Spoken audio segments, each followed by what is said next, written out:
जसले एआईलाई यो एआई चाहिँ काम छैन, म यो युज गर्दिनँ भनेर भन्छ नि, त्यसलाई चाहिँ म पाखे नै भन्छु के। किनकि एआईको मद्दतले तपाईँले धेरै कुरा गर्न सक्नुहुन्छ अहिले चाहिँ। तपाईँ एप डेभलपर नभए पनि एआईको हेल्पले चाहिँ तपाईँले एउटा आफ्नो फुल फ्लेज्ड एप बनाएर प्ले स्टोरसम्म अपलोड पनि गर्न सक्नुहुन्छ। यदि तपाईँ डिजाइनर नभए पनि तपाईँले प्रम्प्ट दिएकै भरमा थुप्रै डिजाइनहरू जेनेरेट गर्न सक्नुहुन्छ। यदि तपाईँलाई केही आइडिया चाहियो भने नर्मल च्याट प्रम्प्टमा गएर सोध्ने त त्यो अझै छँदैछ। मलाई चाहिँ पहिला लाग्छ कि यस्तो खाले एप भए त धेरै हेल्पफुल हुन्थ्यो होला। यस्तो फङ्सन भएको अनि त्यो फङ्सनमा चाहिँ हामीले यसरी क्लिक गर्दाखेरि यो हुने अनि यस्तो एप भयो भने चाहिँ एकदम हेल्पफुल हुन्थ्यो होला भनेर चाहिँ सोच्ने मात्रै हुन्थ्यो कि सोचमा मात्रै सीमित हुन्थ्यो कि हामी। किनकि सबैजनाले कोडिङ ल्याङ्ग्वेज जानेको हुँदैन र ट्राई गर्नु खोज्दा पनि आफैले सेल्फ लर्निङ गर्दा धेरै वर्ष पनि लाग्छ होइन। योभन्दा अगाडि चाहिँ एउटा एप बनाएर पब्लिस गर्न कोडिङ ल्याङ्ग्वेजहरू नसिकेको अथवा त्यस्तो कोर्सहरू नलिएको मान्छेलाई चाहिँ इम्पोसिबल नै थियो। तर यो चाहिँ अहिले पोसिबल भइसकेको छ। किनकि म आफै एउटा कोडर होइन, म आफै एउटा लर्नर मात्रै हुँ। अनि मलाई यो एप भए चाहिँ कस्तो हुन्थ्यो होला, यस्तो खाले एप भए चाहिँ कस्तो हुन्थ्यो होला भन्ने चाहिँ एउटा आइडिया थियो। र त्यो आइडियालाई चाहिँ मैले गुगलको एआई युज गरेर, स्पेसल्ली गुगलको एआई स्टुडियो युज गरेर त्यसमा चाहिँ एप बिल्ड गरेर अनि त्यो बिल्ड गरेको एपलाई चाहिँ पछि कोड एडिटरमा गएर एडिट गरेर अनि रन गरेर अनि मैले एप स्टोरमा चाहिँ पब्लिस पनि गरिसकेको छु। र मैले त्यत्तिकै भनिरहेको छैन होइन, तपाईँले प्रुफ पनि हेर्न सक्नुहुन्छ। मैले चाहिँ बेन्जी लर्न जापानिज खान्जी भनेर चाहिँ एप पब्लिस पनि गरिसकेको छु। यो एपको कन्सेप्ट चाहिँ एकदम सिम्पल छ। म चाहिँ जापानिज ल्याङ्ग्वेज लर्नर हुँ होइन, अनि मलाई चाहिँ जापानिज ल्याङ्ग्वेजमा चाहिँ यसरी खान्जी देखाएर चाहिँ स्क्रोल गरेर खान्जी पढ्न पाए चाहिँ कति सजिलो हुन्थ्यो होला भन्ने चाहिँ एउटा आइडिया थियो। अनि त्यो आइडियालाई चाहिँ मैले यो टिकटकको स्क्रोल स्टाइल चाहिँ युज गरेर कार्डहरू चाहिँ फ्लिप गर्न मिल्ने अनि जस्ट स्क्रोल गर्ने अनि खान्जी गेस गर्ने अनि क्लिक गरेर चाहिँ त्यसको मिनिङ हेर्ने, यति आइडियामा चाहिँ मैले यो एप बनाएँ। यो एपमा चाहिँ मैले फर्स्ट भर्जन निकाल्दाखेरि खासै धेरै कुरा चाहिँ एड गरेको थिइनँ। सेकेन्ड भर्जनमा मैले थुप्रै कुराहरू एड गरेँ र यसमा अझै थुप्रै कुराहरू एड गर्ने आइडिया चाहिँ छ। त्यो आइडियाहरू इम्प्लिमेन्ट गर्ने टाइम चाहिँ अलिकति नभएर मैले चाहिँ यसको नेक्स्ट भर्जन बनाउन सकेको छैन। म बनाउन चाहिँ वाला छु। किनकि एकदम सजिलो भएको छ अहिले। तपाईँको आइडिया चाहिँ हुनुपर्यो एप म यस्तो खाले बनाउँछु भनेर। त्यो आइडिया भइसकेपछि तपाईँले एकदम बनाउन सक्नुहुन्छ। म तपाईँलाई प्रोफाइल पनि लिएर देखाइदिन्छु यी। मेरै नाम छ, मेरै फोटो छ, पब्लिसर मै हुँ।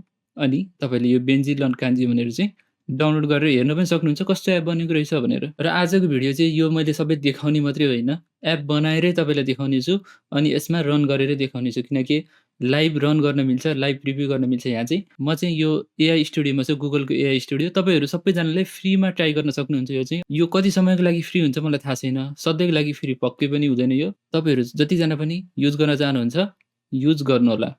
र आफ्नो आइडिया जुन हुन्छ कसैसँग छ भने त्यो आइडियालाई चाहिँ एपमा चाहिँ कन्भर्ट गर्नुहोला।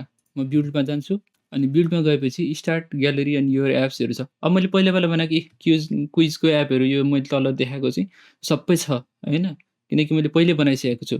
तर मैले अहिले चाहिँ नयाँ एप बनाएर तपाईँलाई देखाउने छु। किनकि पुरानै एपमा वर्क गरेर देखाएर चाहिँ काम छैन। म नयाँ फुल फ्लेज एप बनाएर तपाईँलाई देखाउने छु। अब म एउटा आइडिया सोध्छु एपको, कस्तो खाले एप बनाउने त भनेर। म चाहिँ नेपालीहरूको लागि इङ्ग्लिस पढ्नको लागि सजिलो हुने एप बनाउन चाहन्छु। र त्यो पनि मैले यो फ्लिप भर्जनमा जुन पहिला एप बनाएको छु जापानिज पढ्नको लागि भनेर, त्यही भर्जनमा चाहिँ म स्क्रोल गर्ने खाले तर इङ्ग्लिस पढ्नको लागि बनाउने छु। सो म यसलाई फर्स्ट प्रम्प्ट दिन्छु है त। ओके, मैले चाहिँ एउटा लेखेको छु prompt, make a TikTok like app where I can flip and scroll meaning cards instead of videos. टिकटकमा चाहिँ भिडियो चाहिँ स्क्रोल गर्छौँ नि हामीले, त्यसमा चाहिँ हामीले कार्ड्सहरू चाहिँ के अरे स्क्रोल गर्छौँ होइन। अनि make it for learn English for Nepali users, the cards must contain Nepali meaning of that word when flip. Sorry है, मेरो इङ्ग्लिस म फास्ट पढ्दाखेरि यसरी नै पढ्छु कि, तर मैले लेखेको चाहिँ यो हो। तर फर्स्ट हामीले यो जुन दियो प्रम्प्ट, यसलाई नै यसले आधार मानेर थुप्रै कुराहरू एनालाइज गरेर आफैले पहिला सुरु बनाएर तपाईँलाई दिन्छ। त्यसपछि तपाईँले चाहिँ त्यसलाई चाहिँ यो भएन त्यो भएन भन्दै प्रम्प्ट दिँदै यो फिक्स गर त्यो फिक्स गर भनेर यसलाई चाहिँ दुःख दिएर होइन, अनि तपाईँले त्यसमा फङ्सनहरू थप्दै अनि बगहरू फिक्स गर्दै गएर फुल फ्लेज एप बनाउने हो त्यसरी। अब म यो बिल्डमा गर्छु, हेरौँ यति मात्रै प्रम्प्टले यसले कति बनाउँदो रहेछ। अनि त्यो कुरालाई बनाइसकेपछि फिक्स गर्नुपर्ने कुरा हामी फिक्स गर्नेछौँ अलिअलि है त। ओके, अब एकछिन यसले टाइम लिन्छ किनकि फर्स्ट टाइम यसले बनाउँदैछ। हाम्रो यतापट्टि चाहिँ हामीले प्रम्प्ट दिन मिल्छ, यो सेक्सनमा लेफ्टपट्टि यति चाहिँ प्रम्प्ट दिनको लागि हो। अनि हामीले कोड र प्रिभ्यू पनि गर्न सक्छौँ। कोड भर्जनमा चाहिँ हामीलाई यसले लाइभ कोड लेखिरहेको छ अनि हामीलाई कोडिङ केही पनि आउँदैन, फरक पर्दैन। हामीले सबै यो च्याटमा भनेरै फिक्स गर्छौँ। अनि प्रिभ्यू त प्रिभ्यू भइहाल्यो, माइक्रोफोन एलाउ गरिदिन्छु म। प्रिभ्यू गर्दाखेरि चाहिँ तपाईँले कुन डिभाइसमा प्रिभ्यू गर्ने भन्दाखेरि मोबाइलमा प्रिभ्यू गरेर हेर्छु, किनकि म मोबाइल एप बनाउँदैछु नि त। यसले नाम पनि आफै राख्दैछ, लिङ्गो स्क्रोलले, अनि यो लोगो पनि राख्दैछ। यो सबै कुरा हामी चाहिँ चेन्ज गर्न सक्छौँ। ठ्याक्कै टिकटक लाइक भनेपछि ठ्याक्कै टिकटक जस्तै बनाइदियो यसले। अब ग्रेटफुल भनेको छ, अनि मैले क्लिक गरेँ। क्लिक गरेपछि नेपाली मिनिङ कृतज्ञ, अनि एक्जाम्पल पनि राखिदिएको छ यसले। मैले एक्जाम्पल राखिदिएपछि केही पनि भनेको छैन, यसले जस्ट जे बुझ्यो त्यही गर्यो। I am grateful for your help, म तपाईँको सहयोगको लागि कृतज्ञ छु, होइन। अनि स्क्रोल गरेँ मैले, एक स्क्रोल गरेँ। इङ्ग्लिस वर्ड अपर्च्युनिटी, अपर्च्युनिटी भनेको के हो मैले क्लिक गरेर हेरेँ। पहिला सुरु म सोध्छु अपर्च्युनिटी भनेको यो हो भनेर मैले सोध्छु, होइन, नेपालीमा। अनि मिल्यो कि मिलेन भनेर क्लिक गरेर हेर्छु। अनि नेपाली मिनिङ अवसर, अनि इफिसियन्ट दक्ष, होइन, अनि बिलिभ विश्वास गर्नु। यो सबै एआईले जेनेरेट गरेको हो। अब यति पावरफुल छ कि म यसलाई लिङ्गो स्क्रोल भनेर यो नाम छ नि, यसलाई चाहिँ मेरो नाममा राखिदिन्छु कि यो एपको नाम, होइन। मैले भने change the app name to Suman scroll, होइन, लिङ्गो स्क्रोलको सट्टामा सुमन स्क्रोल नाम राख्थेँ। अनि change the app logo to this attach logo, अनि म लोगो चाहिँ एउटा एट्याच गर्नेछु। अनि मैले थपिदिएँ remove black background on this attach logo भनेर भनेको छु। अब त्यो चाहिँ गर्छ कि गर्दैन मलाई थाहा छैन। फर्स्ट टाइम यो लोगोको चाहिँ मैले प्रम्प्ट दिँदैछु, किनकि मैले फर्स्ट भर्जनमा जुन यो कोड एडिटर युज गरेँ नि, यसमा यो लोगोहरू अपलोड गर्ने अनि यो धेरै कुराहरू चाहिँ कम थियो कि। अनि यसरी पनि धेरै कुराहरू चाहिँ थपिसकेको छ, जस्तै कोडहरू यसरी छुट्याउने, होइन, प्रिभ्यू यो त थियो, तर अलि फ्लेक्सिबिलिटी कम थियो कि। अनि यो भर्जनहरूमा चाहिँ अहिले अपडेट हुँदै धेरै कुराहरू चेन्ज भएको छ। यसलाई चाहिँ म प्रम्प्ट पठाइदिन्छु, हेरौँ है त कति गर्छ। यदि यो फोटोको काम गर्न सकेन भने पनि यसलाई अरू नै के लोगो राखिदिउँ न, केही फरक पर्दैन। लोगो त यसले राख्थ्यो, तर लोगोमा चाहिँ अहिले यो इमेज देखाइरहेको छैन, किनकि यसले यो अहिले इमेजहरू सपोर्ट गर्ने भएको छैन। यसमा चाहिँ यो एसिस्टहरू चाहिँ अहिले बस्दैन के, त्यही भएर चाहिँ मैले अहिले एड गर्न सकिरहेको छैन। मैले चाहिँ नयाँ भर्जनमा छ कि भनेर चाहिँ मैले ट्राई गरेको मात्रै हो। त्यसैले म यो लोगोलाई चाहिँ अरू नै केही लोगोमा चेन्ज गरिदिन्छु। ओके, लोगोलाई चाहिँ हामीले एस टेक्स्ट मात्रै गर भनेर भनेको छु। यस मात्रै लेखेको लोगो बनाइदिन्छ कि भनेर हेरौँ है त के गर्दो रहेछ। यो ट्रायल एन्ड एरर हो, यसले कस्तो गर्छ के गर्छ भनेर हेर्दै हेर्दै हेर्दै जाने हो। त्यही भएर टाइम पनि लाग्छ, होइन। कुनै कुनै कुराहरू भएन भने त्यसलाई अल्टरनेटिभली पनि गर्नुपर्ने हुन्छ कि, डाइरेक्टली नभए पनि अल्टरनेटिभ वेहरूमा थुप्रै हुन्छन्, होइन। त्यो आफूले बुझ्दै बुझ्दै बुझ्दै बुझ्दै गएपछि चाहिँ थाहा हुन्छ के। तपाईँले देख्न सक्नुहुन्छ सुमन स्क्रोल भनेर यसले एस लोगो राखिसकेको छ। अब म चाहन्छु यो सेटिङ आइकन यहाँ नहोस्, अनि यो तलको यो बटनहरू सबै क्लिकेबल होस्। मैले यसमा क्लिक गर्दाखेरि अहिले कुनै पनि क्लिक भइरहेको छैन, अनि सेयरहरूमा पनि क्लिक भएको छैन, यिनीहरू पनि केही पनि क्लिक भएको छैन। अनि यो पनि चाहिएन मलाई, यो स्पिकरको अप्सन मलाई किन चाहिएर, यो टिकटक होइन। ओके, प्रम्प्ट लेख्न चाहिँ म खासै धेरै जान्ने त छैन, होइन। त्यही भएर मैले भने remove settings logo from start, यो माथिको सेटिङ लोगो चाहिँ मलाई चाहिएन। Make every button clickable and function is feature, मतलब हरेक बटनको चाहिँ एउटा फङ्सन छ नि त आफ्नै, त्यो सबै क्लिक गर्दाखेरि चाहिँ हुनु पऱ्यो। जस्तै डेलीमा क्लिक गर्दा डेली, बिजनेस क्लिक गर्दाखेरि बिजनेस हुनु पऱ्यो। Remove audio icon and publisher name to make it more simple on front, जस्तै यो मलाई चाहिएन। ओके, अलिक क्लिन भइसकेको छ। माथि यो सर्च आइकन मात्रै छ, अनि हामीले डेलीमा क्लिक गर्न सक्छौँ। अहिले नि मिलेन है। त्यसलाई चाहिँ हामीले अब डेलीमा क्लिक गर्दा हुने बना, अनि बिजनेसमा क्लिक गर्दा हुने बना भनेर भन्नु पऱ्यो डाइरेक्टली। यसले इन्डाइरेक्टली भनेको बुझेन। डिस्कभरमा क्लिक हुन्छ, इनबक्समा क्लिक हुन्छ, प्रोफाइलमा क्लिक हुन्छ। तर हामीलाई प्रोफाइलको पेज पनि छुट्टै चाहियो, इनबक्स पेज पनि छुट्टै चाहियो, डिस्कभरको पेज पनि छुट्टै चाहियो, होइन। सेभ चाहिँ हुने रहेछ। ठिक छ, फेरि एउटा प्रम्प्ट दिएँ मैले, make perfect pages for bottom menus, bottom मेन्युको लागि पर्फेक्ट पेजेसहरू बनाऊ, होइन। अनि मेक डेली, अनि यो भने, अनि यो भनिसकेपछि यसले भनेको पनि छ। मैले यो गरेँ भनेर पनि यसले भन्छ, होइन। मैले यो बनाएँ, यो बनाएँ, पेज डिजाइनहरूको लागि यो गरेँ, इन्टरेक्सन इलिमेन्टहरू यो राखेँ भनेर। तर यो अलिक फास्ट पनि भएको रहेछ पहिलाभन्दा। डिस्कभरमा जाउँ है त हामी। हेर्नुहोस्, थुप्रै टपिकहरू यसले यस्तो दामी पाराले एड गरिदिएको छ। कति पावरफुल होला त यो भनेर तपाईँले हेर्न सक्नुहुन्छ। ट्रेन्डिङ टपिक्सहरू नि ह्यासट्याग पनि राखिदिएको रहेछ, होइन। अब ट्राभलको म क्लिक गर्छु भने ट्राभलवाला वर्डहरू आउनु पऱ्यो, होइन। त्यो सबै हामी फेरि नेक्स्टमा चाहिँ भन्दै जान्छौँ। यसै गरी हामीले एक एकवटा फिचर गरेर थप्दै थप्दै थप्दै थप्दै यो एपलाई फुल फङ्सनिङ बनाउँछौँ। अनि इनबक्समा पनि तपाईँ देख्न सक्नुहुन्छ, इनबक्समा पनि राखिदिएको छ अहिले चाहिँ। अनि प्रोफाइलमा पनि सुमन अधिकारी। अधिकारी फेरि किन? मेरो नाम अधिकारी कहिले भयो? या थर कहिले अधिकारी भयो? एआईलाई थर पनि थाहा छैन मेरो। ठिक छ, एआईलाई चिनाउनु पर्ने भयो म को हो भनेर। मैले अर्को एउटा प्रम्प्ट लेखेँ, generate more daily and business words and make it available when switch the topic from for you. For युबाट चाहिँ हामीले डेली र बिजनेस स्विच गर्दाखेरि चाहिँ अरू टपिकहरू नि बना, होइन। अरू कुराहरू अरू ओडहरू पनि बना भनेर भनेको छु। अनि मेरो नाम चाहिँ सुमन अधिकारी होइन, my name is Suman Pudasaini भने। प्रोफाइलमा यसले एड गर्छ कि गर्दैन त्यो बुझेर मलाई थाहा छैन। एआई चाहिँ यति स्मार्ट छ बुझ्नुपर्ने है तर। ओके, अब चाहिँ भइसक्यो जस्तो लाग्यो। म डेलीमा गएँ भने लोडिङ डेली वर्ड्स भने ग्रोसरी किराना सामान। हामीलाई बेलुका खानाको लागि केही किराना सामान किन्नु छ। We need to buy some groceries for dinner. Okay, अनि बिजनेस वर्ड्स एजेन्डा डेडलाइन अन्तिम समय सीमा। हामीले अन्तिम समय सीमाभन्दा पहिले रिपोर्ट बुझाउनुपर्छ। We must submit the report before deadline. सबै ठिक छ। अनि प्रोफाइलमा बल्ल मेरो नाम आएछ, फ्लुइन्ट लर्नर नेपाल 42 लर्न अनि स्टिक 5 यसरी चाहिँ सबै कुराहरू यहाँनिर। अनि सेभ फ्ल्यास कार्ड हामी सेभ गर्छौँ है त्यो एउटा। ल डेडलाइनलाई सेभ गरिदिउँ। प्रोफाइलमा गएर हेर्दाखेरि चाहिँ डेडलाइन चाहिँ आइसकेको छ। यसरी डेडलाइन भनेर अन्तिम समय सीमा भनेर ओडहरू पनि हामीले सेभ गर्न सक्यौँ।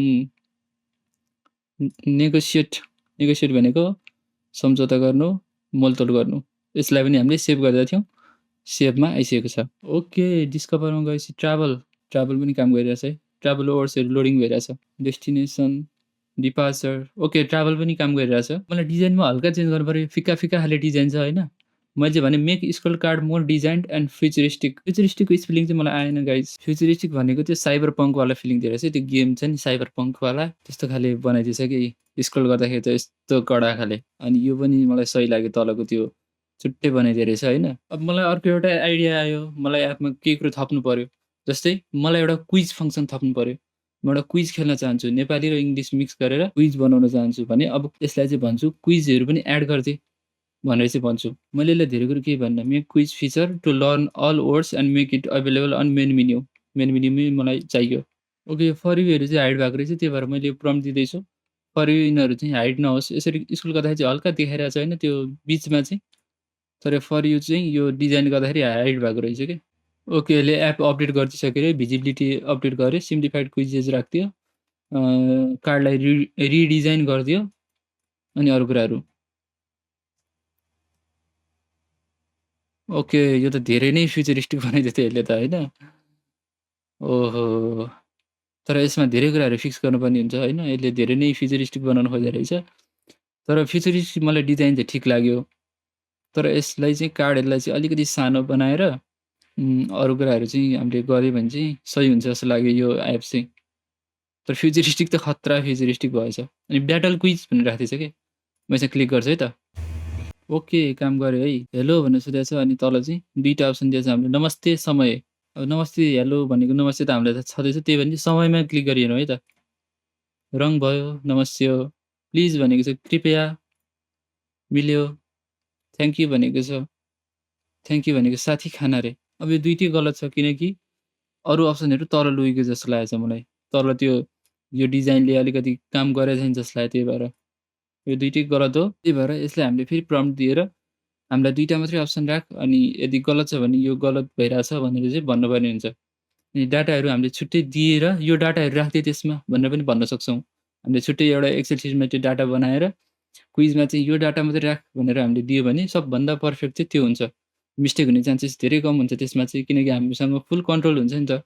अनि होइन भने हामीले चाहिँ यसमा कोडमा गएर चाहिँ हामीले कुन क्विजहरू बनाएको रहेछ यसले भनेर हेर्न सक्छौँ, अनि त्यसलाई चाहिँ फिक्स गर्न सक्छौँ। अब यो कोडमा गएर हेर्न त एकदम झन्झटिलो छ, जो बाध्यलाई आउँदैन भन्ने लाग्छ भने त्यस्तो होइन। मलाई पनि कोडिङ आउँदैन, तर पनि मैले हेरेँ भने यो बुझ्छु आफै। फेरि एकचोटि यसलाई दिन्छु, make set of preloaded quiz data and make quiz more accurate with 2 options. मेरो विचारमा 3-4वटा अप्सन छ होला, तल पनि अप्सन छ होला, अनि तर यो युआईले चाहिँ त्यो अप्सन देखाएको छैन जस्तो लागिरहेछ मलाई चाहिँ। यसले अपडेट गरिसकेको छ। फेरि क्विजमा गएर हेरौँ। क्विजमा जाने बित्तिकै अब चाहिँ क्लिक गर्ने बित्तिकै आयो, किनकि यसले प्रिलोडेड गरिसकेको छ। अनि यो युआई चाहिँ अझै मिलेको छैन। यसलाई मैले यो वर्डलाई चाहिँ अलि माथि सार होइन, अनि यसलाई चाहिँ अलिकति बुझ्ने बना, अनि तल अलिकति देखिने बना, यसलाई अलिकति सानो पार अप्सनहरूलाई भनेर चाहिँ, अनि यो माथिको यो यहीलाई पनि अलिकति सानो पार भनेर चाहिँ भन्न सक्छौँ। अन्डरस्ट्यान्ड भनेको बुझ्नु, हेल्प भनेको मद्दत गर्नु। 10 सेटवाला रहेछ। सकेपछि यति % आयो तपाईँको भनेर यसले देखायो, अनि एक्जिट गरिदिएँ मैले। अनि तपाईँले मोबाइल ट्याब्लेटहरू पनि स्विच गरेर हेर्न सक्नुहुन्छ। ट्याब्लेट फ्रेन्डली पनि बनाउन सक्नुहुन्छ, केही कुराहरू थप्न मन लाग्यो भने होइन त्यसमा थपेर यसमा रोटेटहरू पनि गरेर हेर्न सक्नुहुन्छ। ट्याब्लेटमा रोटेट गर्दाखेरि यस्तो देखाउँछ। अनि यसलाई कपी गरेर चाहिँ सेकेन्ड भर्जन पनि बनाउन सक्छु। मैले यसलाई यही भर्जनमा राखेर अनि अर्को कपी बनाएर चाहिँ अनि त्यो कपीमा चाहिँ नयाँ चेन्जेसहरू गर्न सक्छु। अनि डिप्लोय गर्न सक्छु अनि सेयर गर्न सक्छु। मैले चाहिँ पहिलाको एप बनाएर पब्लिस गर्दाखेरिको वर्क फ्लो भन्छु है त तपाईँलाई। यति गरिसकेपछि त्यो पनि भन्न जरुरी ठान्छु म चाहिँ, किनकि तपाईँले पनि बुझ्नुहुन्छ नि त त्यति भनिसकेपछि। गुगल स्टुडियोबाट एप यतिको बनाएर डाउनलोड गर्ने अनि रेप्लिटमा लगेर त्यसलाई अरू सेकेन्ड स्टेपको कामहरू बाँकी रहेको गर्ने। त्यसमा तपाईँले आफ्नो लोगो राख्ने अनि डाटा राख्ने, हल्का डाटाहरू फिक्स गर्ने होइन। अनि त्यसलाई एन्ड्रोइड स्टुडियोमा रन हुने गरी एक्सपोर्ट गरेर एन्ड्रोइड स्टुडियोबाट चाहिँ फिनिसिङ गर्ने। अब त्यसमा भर्जन कोडहरू अनि अरू कुराहरू एन्ड्रोइडमा नभइलाउने कुराहरू चाहिँ एन्ड्रोइड स्टुडियोमा प्याक गर्ने। त्यो एप चाहिँ प्ले कन्सोलमा चाहिँ तपाईँले पब्लिस गर्न सक्नुहुन्छ। प्ले कन्सोलमा चाहिँ तपाईँले एकचोटि प्ले कन्सोल आइडी बनाउनुपर्छ। त्यसको लागि एकचोटि वान टाइम फी तिर्नुपर्छ तपाईँले। त्यो भइसकेपछि तपाईँ एउटा डेभलपर बन्नुहुन्छ र अनि आफ्नो एप चाहिँ रिलिज गर्न सक्नुहुन्छ। आजको लागि यति नै थियो। यदि यो भिडियो चाहिँ हेल्पफुल लाग्यो भने, तपाईँलाई केही इन्फर्मेटिभ लाग्यो भने चाहिँ तपाईँले फलो गर्न सक्नुहुन्छ, लाइक गर्न सक्नुहुन्छ, सेयर गर्न सक्नुहुन्छ। जे गर्न मिल्छ त्यो सबै गर्नु होला है। र बाई बाई।